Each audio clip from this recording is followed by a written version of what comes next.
Manchester United working on getting 2 transfer deals done early. Joshua Zirkzee in talks with Manchester United. Can they agree personal terms for the player? That would be massive because he has a release clause and he will go to the team, but he probably agrees to join if, agents' fees doesn't cause a problem. Manchester United may make a shock move for Xavi Simons if Jadon Sancho leaves, and apparently an exit for Jadon Sancho is progressing. There's Elise, there's Desiree Doue, there's Xavi Simons. What is the latest on all of that news? There's also news on Evans agreeing a deal with Manchester United. Johnny Evans has agreed a 1-year extension, so that is another deal agreed. And Kobbie Mainoo speaks out about Ten Hag and Ten Hag staying and why he's relieved Ten Hag staying. So let's get into all the Manchester United news that we're going to round up in 10 minutes for you guys, said by Ben Jacobs. Ben Jacobs said this today on Give Me Sport. All of the Ineos people and Manchester United want to try and bring in, if they can, 2 early signings, much like they did 12 months ago when Mason Mount and Onana arrived. Onana arrived a little bit on the later side, but Mount did come in early for pre-season. We need 2 signings before pre-season, 2 major signings, 1 small signing. I think 3 signings by pre-season, but 2 signings that are going to make a difference. Obviously, the Euros, it makes it more difficult. So we're going to say 2 signings by pre-season. That's what I want to see from Ineos, whether it's Branthwaite or Zirkzee in the Euros. So maybe a Branthwaite and maybe another name would be nice to see. Now, obviously, with Manchester United getting in early signings is more difficult because one, it's the Euros, and one, it's Man United, were slow. But apparently Ineos want to bring in 2 signings and get deals done early. They want to, be quick because they know actually when it gets to August, it's harder to get replacement and less options around, and the market does seem to go up in August. Now, interestingly, Joshua Zirkzee looks like the one that Man United is sort of focusing on in attack. There's a lot of rumours that, Man United are going for certain striker targets, and Romano said United will sign a striker, and Joshua Zirkzee is emerging as the number 1 target. First of all, we had Florian Plettenberg say that Joshua Zirkzee is still one of the desired targets for Man United in attack, who are now closely monitoring the striker situation again. United are aware of concrete interest in Zirkzee from AC Milan. However, the high commission and demand of fees are currently complicating a transfer. United are also informed about this. United like Zirkzee, but the high commission, the ridiculous agents' fees, that is complicating the transfers. It was also said by The Athletic. The Athletic are probably one of the most reliable outlets of information. They said Joshua Zirkzee has admirers at Man United and has emerged as a candidate to provide competition for Højlund. Ivan Toney and Jonathan David are linked, but United's interest in Zirkzee is firmer. The Athletic is saying, look, Man United are most interested in Zirkzee at striker, and that's become very clear from multiple credible sources in the last week. Now, interestingly, less credible sources have been saying this. Manchester United have contacted Joshua Zirkzee's agent in the last few hours. Potentially they have. He obviously had an agreement with AC Milan. Maybe United are in talks with Zirkzee's agent. I'm sure that they have been in talks with Zirkzee's agent, because if they're pursuing Zirkzee, they need to know if he wants to come. But will Zirkzee want to come to United? Because apparently this is the case. Zirkzee has expressed his openness to a potential move to Manchester United, provided he had assured sufficient game time. The promising forward is prepared to negotiate personal terms with the Premier League giants.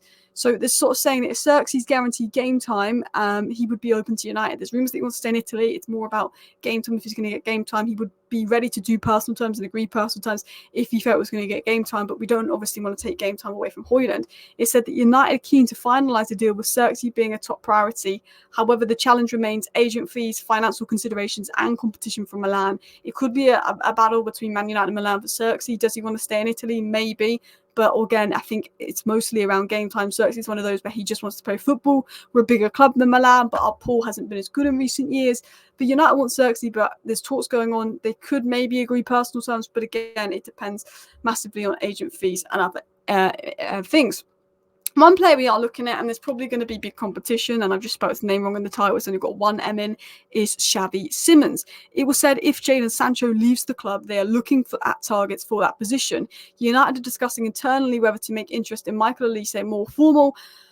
Xavi Simons is one to look out for. And I'm going to quickly say something. Chelsea are really pushing for Elise. They're really trying to tie Elise down to personal terms, push him. And I think the way that Chelsea are pushing Elise so much is because they're probably scared of United and other options. And there's a potential that Elise does agree personal terms with Chelsea. They're really pushing. They're really moving on that deal. Chelsea are winning the race for Elise right now because we need to make sure that Greenwood's out the door. The fact that Greenwood and Sancho are moving out the door may worry Chelsea more, but we've not sold them yet. And it has been confirmed by Sky Sports. Other reports were looking at Xavi Simons. A number of clubs are looking at Xavi Simons buying, and obviously RB Leipzig have inquired about Xavi Simons on loan. getting that deal over the line. Obviously, it's a loan deal. PSG don't want to sell, so Man United, Sancho goes out on loan. We can bring Xavi Simons on loan. It's a smart deal. Desiree Doue, Xavi Simons, great deal. I see Desiree Doue and Xavi Simons as more left wingers, which means Amman are gone out to your right wing options. Rashford and Xavi Simons are more your left wing options. Obviously, they can play centrally. I think you'd only get one of Xavi Simons or Desiree Doue because it's kind of similar kind of vibe.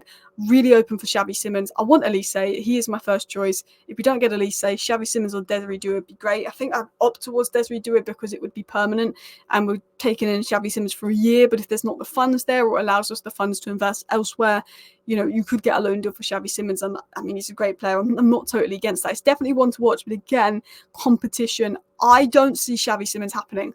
I think Doue and Elise is the most likely out of the three, but I think Xavi Simons is definitely a possibility. I'm sure we're following him. He's such a good player. If he's available on loan, why wouldn't we be following him? But I don't know. Maybe he'd want to change in the Premier League, but I just see him going back to Leipzig or going to not Dortmund, Bayern. In terms of other transfer news, it was said that Ivan Toney and Jonathan David are of long-term interest, but Zirkzee seems to be number one. And Academy Scoop that's been really accurate with their information throughout the transfer window and throughout the last year have said that Manchester United and Arsenal remain interested in Desiree Doue, both having made initial contact with the players' representatives in May. Talks are currently on hold while Doue focuses on his Olympic responsibilities for France. Another player that would miss pre-season, people brought him in. Same with Elise, same with everyone. The Olympics and the Euros is obviously makes things a little bit more difficult. But Desiree Doue, if we don't get Elise, I think is who we push for. He is more of a left winger. He can play attacking midfield. He's very versatile. I've not watched loads of the guys, but the little bit I have watched Desiree Doue, he looks so good. Dribbling, technical, IQ, good range of passing, good ball striking, can beat his man, can come inside. I've only got good things to say about Desiree Doue, and when I've watched him. I will watch him more if we really close in on the signing, and so I can do a proper analysis. But I probably watched him play 5 games in my life, and in those 5 games, I've seen enough to say I would like him to come to United. I think he's only 18. I think he might be 19 now. He probably turned 19 this week or next week or a week ago. I think he's 19 in June, but he's going to be a top player.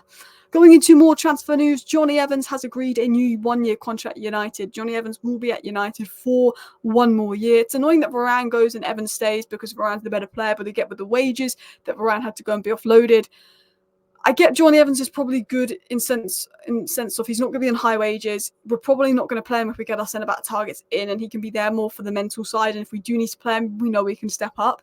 I think Johnny Evans is probably good for the mental side of the game. I think he will eventually become a United coach, but like Michael Carrick did, I think he's someone that maybe they just want for the dressing room, to be honest. A player they probably don't want in the dressing room, though, is Jadon Sancho. And we're going to get into the latest on that. Borussia Dortmund remain in talks with Manchester United over a permanent deal for Jadon Sancho. Juventus have also approached United about Sancho. Those two clubs are among a number of interested sides in Germany and Italy. United are likely to only want to consider permanent offers for Sancho, and their valuation is around 40 million. United want 40 million for Sancho. Dortmund don't want to pay 40 million for Sancho. Juventus probably won't want to pay 40 million for Sancho. I think you could get 40 million for Sancho had the incident not happened and we're trying to force him out. Because of that, I honestly think a deal could be done in the 30 to 35 million mark.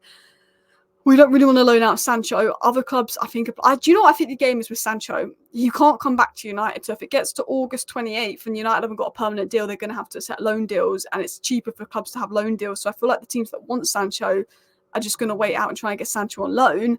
But if one club wants to go in for Sancho permanently and buy him and put a bid in, the other 2 clubs would maybe step in and put the bid in. But I think because there's a possibility to get him on loan, they're waiting for that. I think there's like that kind of game being played over Sancho. Now, we spoke a lot about transfers, and I'm going to talk more about transfers in tomorrow's live because there's some news on Bradley Locker, the left back, that I want to talk about. I'm going to see if I can get more information. There's a few other stories going about, but I want to quickly talk about Kobbie Mainoo. Hopefully he gets time for England on Thursday. I think he should start. I think Trent should play right back. Walker should be dropped. Kobbie in midfield with Rice and Bellingham. But Kobbie Mainoo spoke about Ten Hag staying, and I think the bulk of the United squad, Garnacho, Bruno, Mainoo, the players that you want to keep, Højlund as well, seem to be very happy that Ten Hag is staying. Kobbie Mainoo said this on Ten Hag. He's already got 2 trophies, and hopefully there are more to come. It is nice to have peace of mind. We know what manager we are going back in with the new season. I'm grateful for him. I can't thank him enough. Kobbie Mainoo wanted Ten Hag to stay. Obviously, Ten Hag's given him his opportunity in professional football, given trust in him. He's helping him develop. And, the players seem very happy that Ten Hag is staying. Another thing that Kobbie said in this interview was how he liked having a player like Rice behind him to give him the freedom of playing with a player as good as Rice. Some people are saying, is that a dig at Casemiro? I don't think it is. I don't think it's a dig at anyone at United squad, but I think it's Kobbie Mainoo saying, I've been playing as a 6 mostly for United, but when I've got someone alongside me and I can play a bit more advanced, I enjoy it more. I can play my best role. If you look at Kobbie Mainoo's best games, I think Amrabat's, FA Cup final, Amrabat, I think the 4 games that Kobbie Mainoo and Amrabat played together, Kobbie Mainoo did unbelievably well. I think, I'm open to Amrabat staying if you signed Weaver or Yusuf Fofana. If we can get a Weaver or a Yusuf Fofana as one midfielder and Amrabat's the second, I'm open to Amrabat staying. But Ten Hag didn't use him enough for me to say, okay, Amrabat's going to be the long-term solution, because if Ten Hag didn't play him for half the season and our midfield wasn't good enough this season. But if we can get a Yusuf Fofana or a Weaver and then Amrabat comes in as the second midfielder on a permanent, I'm down for that. He can be back up DM. I'm happy for that, assuming Casemiro is sold. Anyway, please do hit that like button. Of course, subscribe down below if you're new. Thank you for watching. See you next time. Bye.